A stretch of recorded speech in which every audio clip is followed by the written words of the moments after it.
अच्छा ये बताइए एकदम सही सही कि अभी तक आप किसी से प्यार की हैं कि नहीं? बोलो।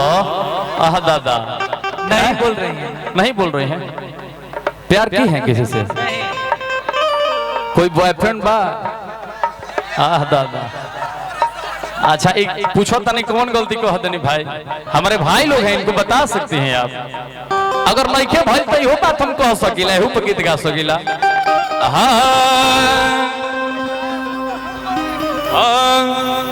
किशोर बारिश के भइलो अब ही प्यार ना भगे।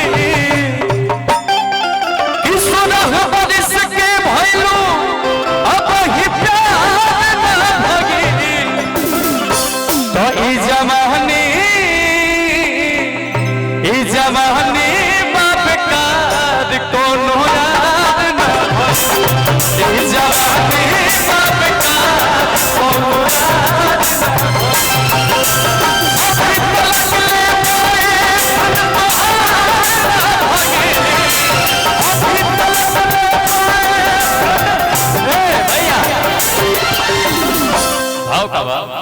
कि अभी तलक ले मोए फ्रेंड तोहार ना भगे।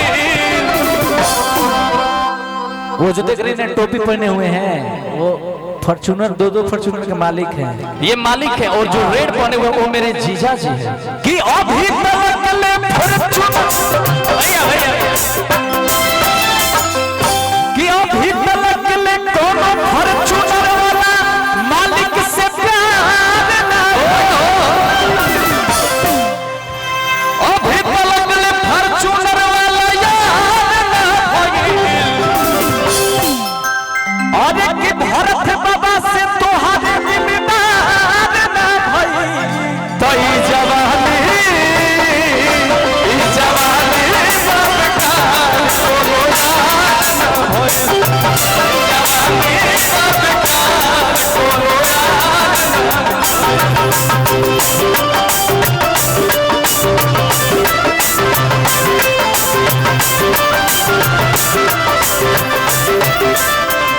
प्यार झूठा सही दुनिया को उठा दे आजा।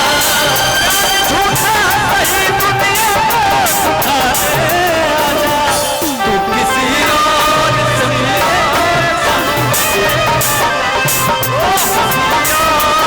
भाग में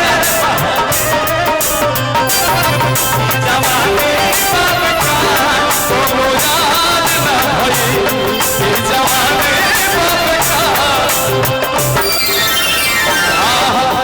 बाबा तो कोई भाई गइल हो कखिल गइल हो जवानी।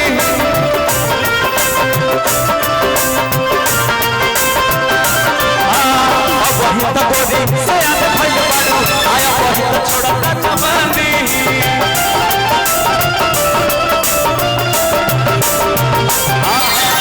बाबा कोई भाई गइल हो कखिल गइल हो जवानी। अब ये कोई जवान भइल बारू बदल बाटे